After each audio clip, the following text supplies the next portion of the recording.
tous et bienvenue à cette avant-dernière journée de la mêlée numérique. Alors cette journée, c'est une journée qui est dédiée aux TPE et PME d'Occitanie pour leur présenter les enjeux liés à la transformation numérique et à la cybersécurité. Et pour introduire cette journée, on a des intervenants de marque.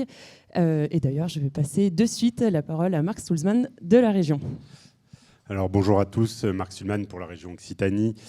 La question de la transformation des TPE-PME pour la région Occitanie, elle est simple et Carole Delga a une phrase forte, c'est la question de l'avenir du numérique, c'est pas l'avenir du numérique, c'est l'avenir de toutes les filières.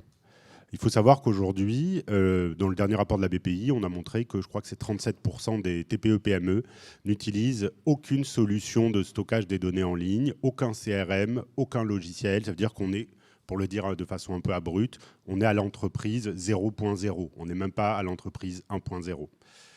Les plus avancées de nos entreprises, celles qui sont dans le continuum numérique, grosso modo, on dit qu'elles sont 4.0, pour vous donner une idée du décalage. Mais ce décalage-là, ce n'est pas uniquement une coquetterie, ce n'est pas uniquement une question de modernité, où il faudrait être moderne par amour de la modernité. C'est avant tout, et à la région Occitanie, on en a conscience, une question d'enjeux économiques, de capacité de nos territoires à se développer et de souveraineté. Aujourd'hui, la transformation numérique des TPE-PME, elle se fait bien, mais elle se fait, on peut améliorer. On peut l'améliorer dans trois perspectives, et je serai très bref, en tout cas, c'est les trois perspectives qu'on porte à la région. La première perspective, c'est la question de la cybersécurité. 50% des entreprises se feront pirater dans les 5 ans à venir ou seront victimes d'une tentative d'intrusion. Sur ces 50%, 40%, 45% ne s'en remettront pas. Ça finira en liquidation au tribunal de commerce. Traduction, 25% des entreprises des TPE-PME sont déjà mortes et elles l'ignorent. C'est très angoissant pour une région de savoir que si on n'y prend pas garde, notre tissu économique est déjà, entre guillemets, nécrosé. Le deuxième axe de transformation des TPE-PME, c'est essayer d'apporter des nouvelles solutions, de mettre en lien les entreprises avec les agences régionales, notamment avec ADOC, qui est l'agence de développement économique de la région, pour favoriser la transformation numérique, pour favoriser les bonnes pratiques numériques qui permettront à nos TPE-PME d'être compétitives. Parce qu'il faut se souvenir que la promesse d'Internet, c'était de permettre à une TPE-PME du fond du Gard d'aller vendre des biens, des produits ou des services à Seattle, à Kyoto ou partout dans le monde. Et si on n'y prend pas garde, cette promesse-là, ce marché mondial, eh bien, on va y passer à côté. Et la troisième chose qui intéresse peut-être plus les grands groupes, mais qui est quand même très importante, y compris pour les TPE-PME, c'est le maillage régional, le renforcement du tissu régional, parce que souvent, la solution numérique dont la TPE-PME elle a besoin, elle n'est pas à Shenzhen, elle est de l'autre côté de la rue. Mais ça, il faut le savoir. Ça, il faut le savoir et il faut valoriser les initiatives régionales en matière de numérique, en matière de transformation numérique, les logiciels qui existent pour permettre d'apporter une solution locale, une solution qui crée de la richesse au niveau régional aux besoins des TPE-PME. Et c'est pour ça que le travail que la mêlée fait, que ce soit à travers cet événement ou tous les autres événements, est très important puisque ça permet de renforcer l'écosystème, ça permet d'avoir des points de passage, entre guillemets, qui permettent de développer ces aspects-là. Et à la région, on tenait à remercier la mêlée pour cela, tout simplement. J'ai déjà été trop long, donc je vais laisser la parole. Merci beaucoup. Et alors effectivement, nous, à la mêlée, on organise beaucoup de choses, mais je laisserai la parole à Thierry Arène qui vous présentera tout ça. Mais il y a également d'autres acteurs qui font beaucoup de choses sur la région, et je vais laisser la parole à Lilian Fourcadier qui représente ce matin la CCI Occitanie. Oui, bonjour à tous. Donc effectivement, ce matin, exceptionnellement, je représente la CCI Occitanie. D'habitude, je représente le Tarn. En préambule, juste, je voulais excuser Jean-François Roseau, président de la CCI d'Occitanie, qui malheureusement ne pouvait pas être là ce matin, d'où ma présence. Donc voilà. Je ne vais pas être très original par rapport à ce que mon voisin dit. On le voit bien, la digitalisation des entreprises, aujourd'hui, on a un grand écart entre celles qui ont fait d'énormes efforts et qui ont contribué pendant très longtemps dessus et les autres. Et on a bien vu, nous, on a été témoins de ça pendant le confinement, que bon nombre d'entreprises n'avaient pas prévu cette digitalisation, n'avaient pas travaillé leur fidélisation client, n'avaient pas travaillé beaucoup de choses. Et ça fait qu'aujourd'hui, elles n'ont pas pu se transformer ou elles n'ont pas pu adapter correctement leur business model. Parce qu'aujourd'hui, le numérique, ce n'est pas seulement un gadget, ce n'est pas seulement le fait d'avoir un site internet qui va bien, c'est surtout un modèle économique qu'il faut remettre en place, qu'il faut repenser. Et ce qu'il ne faut jamais oublier, c'est que si on le repense, c'est surtout par rapport à ses clients. C'est les attentes clients qui font qu'on revoit son modèle économique, qu'on revoit sa structure et qu'on revoit finalement tout ce qu'on doit faire. Et les habitudes prises par les clients, on ne revient pas en arrière. Si on regarde bien les habitudes qui ont été prises pendant le Covid, on ne revient pas en arrière dessus et il est nécessaire aujourd'hui de s'adapter. L'autre enjeu, effectivement, il est par rapport à l'informatisation des structures pour qu'elles puissent le mieux possible utiliser les données et de ce fait aussi se protéger. Parce que la problématique de cybersécurité, alors nous on entend ça au quotidien, mais non, je suis trop petit, ça ne me touche pas, non, ça risque rien, non. Et finalement, on arrive à la catastrophe parce que ça leur tombe dessus, ainsi de suite, que les sauvegardes n'étaient pas comme il faut. Donc là, c'est un vrai enjeu de protection. Je prends souvent l'image du commerçant. Le commerçant, il a un rideau métallique qui descend tous les soirs. Aujourd'hui, il faut mettre un peu ce rideau métallique cybersécurité tous les soirs pour être sûr de protéger son environnement. Et après, effectivement, il y a un autre enjeu pour nous qui est très important, qui est la partie formation. C'est former finalement les agents de demain, qu'ils aient cette culture numérique pour qu'ils puissent ensuite intégrer, venir amender, venir donner de leur expertise au sein des entreprises. Et donc, effectivement, par rapport à l'événement d'aujourd'hui, il nous semblait absolument pertinent d'être partenaire. Et puis, la Mêlée numérique, ça fait quelques années que je travaille avec eux, 20 ans, c'est ça ? Ouais, c'est ça.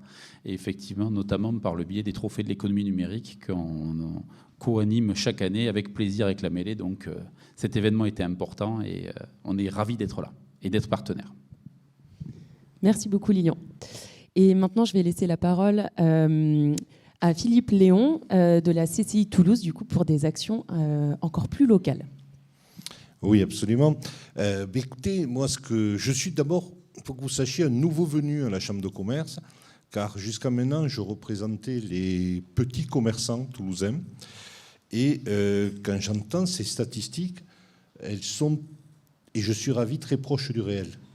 C'est-à-dire que d'un côté, on m'annonce que 54%, je crois, ne sont pas, des TPE, PME ne sont pas informatisés. Je dis bien informatisés, tout simplement. Et puis ensuite, mon collègue vient de parler du rideau que l'on abaisse tous les soirs devant chez nous pour nous protéger. Aujourd'hui, qu'est-ce qui se passe dans les TPE ? Une TPE, au niveau de l'Occitanie, je parle sous ton contrôle, je crois que c'est 92 ou 94% des entreprises. Il ne faut pas l'oublier. Une TPE, c'est moins de 10 personnes. Moins de 10 personnes qui s'occupent de leur business. Et leur business est souvent aux antipodes du numérique. Et pour eux, déjà, s'informatiser, c'est un premier pas. Et parler du numérique, alors là, on est très loin du sujet. Alors, quant à la cybersécurité, alors là, carrément, c'est quelque chose qui, pour nous, est au-delà du réel. Et face à ça, on se trouve face à une... Alors, il y a une très bonne volonté de la part des gens de dire « Ok, il faut qu'on y aille. Allez, je ne connais pas un commerçant qui n'a pas essayé. » D'accord, je dis bien un commerçant traditionnel. Les artisans, c'est encore autre chose. Et ça a toujours très mal marché. Soit parce qu'ils étaient précurseurs dans le numérique et ils ne s'en sont pas sortis avec les mises à jour de leur site internet, soit parce que ils s'y sont mis un peu trop tard, et il y avait déjà trop de choses, trop de concepts et un manque de temps évident, car ce n'est pas leur cœur de métier. Et donc c'est avec tout ça qu'on se bat. Je parle des petits, des TPE, aujourd'hui, et je pense qu'il y a un vrai enjeu à trouver le lien entre les disponibilités en temps des personnes dans les TPE, je dis moins de 10 personnes, d'accord, la nécessité d'investissement en temps pour pouvoir faire du numérique, et puis surtout une offre claire, je veux dire, quelque chose qui soit compacté, qui est un ensemble de choses. C'est ce qui a fait un peu le succès pendant un certain temps des plateformes numériques où il y avait tout compris. Quand on va là-dessus, on s'aperçoit que souvent c'est incompatible avec, pour ceux qui sont informatisés, moins de 54%, d'accord ? L'incompatibilité d'échange de données entre leur logiciel et ces opérateurs en ligne. Enfin, je veux dire, il y a beaucoup de déçus du numérique chez les petits aujourd'hui. Je sais que c'est peut-être pas habituel de le dire, mais c'est la réalité. Et je pense que ce n'est qu'en faisant un constat clair qu'on pourra aller de l'avant. Alors effectivement, nous, au niveau des chambres de commerce, on en est à ce constat. On essaie de mettre, je dirais, des mini-formations, mais c'est de la rustine. Il n'y a pas réellement on parle beaucoup d'écosystème. Un écosystème, enfin quelque chose qui permette d'amener une solution à ces petits commerçants, à ces petits artisans qui ne sont pas contre, mais qui ont été déçus, qui ne savent pas comment s'y prendre vraiment, et puis surtout qui n'ont pas le temps de passer des heures derrière leur clavier. Voilà un peu la quadrature du cercle à résoudre. Et bien écoutez, il y a plein de spécialistes ici, je ne suis qu'un humble lanceur d'alerte, mais je pense qu'il fallait parler de ça, parce que je pense que c'est le cœur du problème. Merci beaucoup. Et du coup, je vais laisser un autre expert sur le sujet, Jean-Paul Crène de FEDEO, du coup, continuer cette inauguration. Merci pour ces témoignages et ces interrogations. Donc, je représente des commerçants, mais aussi des industriels, avec une cinquantaine d'entreprises qui sont donc dans la fédération du e-commerce en Occitanie, qui est la signification de l'acronyme FEDEO. Et je tiens à rassurer la région et les CCI. Les entreprises se battent, elles se regroupent, elles échangent des informations, elles s'intéressent aux manières de lutter contre la cybercriminalité, notamment au travers d'associations d'entrepreneurs telles que la nôtre. Parce que, en effet, et je vous rejoins Philippe, la problématique c'est que la TPE-PME, le porteur de projet sont quelque peu perdus face à ce que l'on voit, à ce que l'on lit, à droite, à gauche. Ce qui est important, c'est de savoir comment ça se passe dans les vraies entreprises et de pouvoir échanger avec les entrepreneurs. Nous, c'est ce que nous proposons chez FEDEO. Il faut savoir qu'en France, pendant... je ne sais pas qui est-ce qui vient de chercher. En France, ce sont 14 000 entreprises qui, sur un an, ont été créées autour du e-commerce. C'est des centaines de milliers d'emplois. Ce sont, qu'ils soient directs ou induits, et il faut avoir en tête que le e-commerce continue à croître, puisque au deuxième trimestre de cette année, le e-commerce a progressé de 10%. Bien sûr, il y a eu les années Covid, mais la croissance par rapport à 2019 est de 33%. Et surtout, ce qui est important, et c'est ce que disait Liliane à l'instant, c'est le e-commerce, ça n'est pas la cerise sur le gâteau, c'est le gâteau. Parce que c'est là où sont les clients. Et donc, comme tout bon commerçant, comme tout bon entrepreneur, on doit être focalisé, obnubilé par ce que font les clients. Et les clients, mon cher Philippe, les clients, ils sont sur leur clavier, leur ordinateur, leur smartphone à longueur de temps. Donc, fatalement, il faut se mettre aussi sur son clavier, sur son smartphone, etc., parce que c'est là où sont les clients.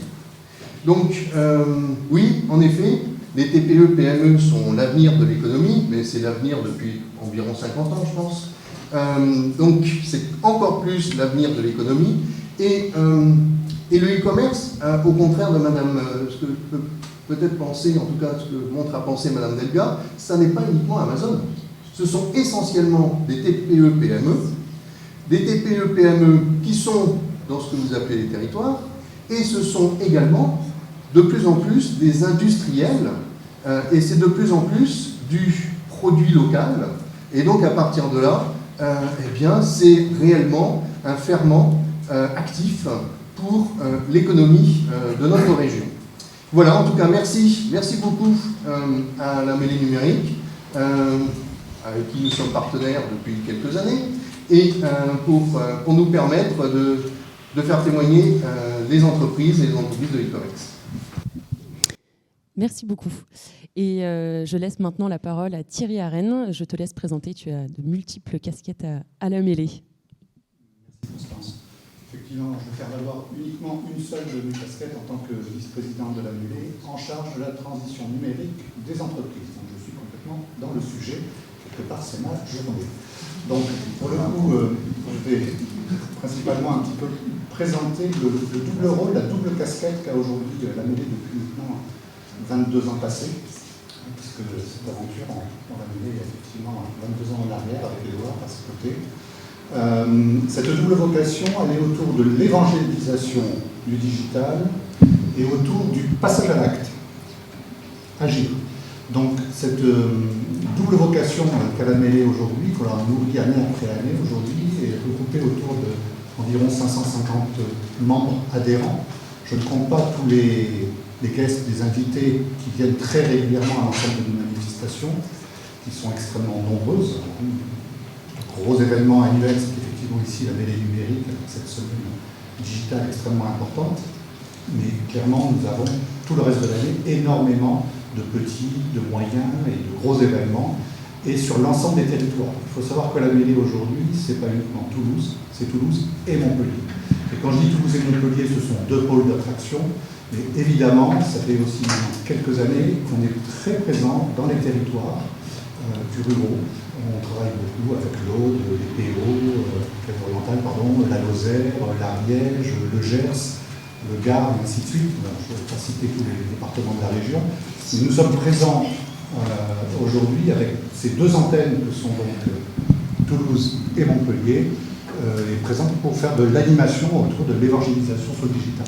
Pour ce qui est du passage à l'acte, concrètement, nous avons, comme certains de mes collègues aussi, des organisations liées au pôle de formation. Donc, nous faisons aujourd'hui, avec un pôle d'experts qui a été recensé année après année, de la formation sur les sujets du digital. Alors ça va des réseaux sociaux en passant par des thématiques aussi pour les petits commerçants, des artisans ou des TPE, industriels ou pas. Donc voilà encore quelques casquettes que nous revêtons. Que dire de plus? Pas grand-chose, je pense que j'ai essayé de synthétiser globalement donc, ce que la mêlée avait comme pour rôle. Merci beaucoup Thierry. Et du coup, effectivement, on a cette journée qui est dédiée aux TPE-PME d'Occitanie avec une programmation très riche. Et on est ravis de vous retrouver tout au long de cette journée. Merci à tous et bonne journée à la mêlée numérique. Et je ne sais pas si vous voulez ajouter quelque chose. Et si vous avez des questions. Ah. Non, j'aimerais rebondir sur ce que Jean-Paul a dit. Effectivement, le e-commerce, ce n'est pas qu'Amazon, puisque nous, par exemple, à la région, on a monté une grande opération l'année dernière qui s'appelait D'Amazon, qui visait justement à valoriser les petits commerçants ou les TPE-PME de notre région. Juste un dernier point, j'en conclurai par là, sur la métaphore du gâteau. Effectivement, le but, c'est que le gâteau soit le plus grand possible. Mais nous, à la région, on n'a pas vocation à dire aux entrepreneurs ce qu'ils doivent faire. Ils le savent déjà que trop bien. Et l'obsession du service client, on sait que c'est la base même de l'entrepreneuriat. Nous, à la région, on est beaucoup plus humble. Notre objectif, il est uniquement de faire en sorte que le frigo soit à la bonne température pour que la pièce montée ne s'effondre pas. Voilà. Merci beaucoup.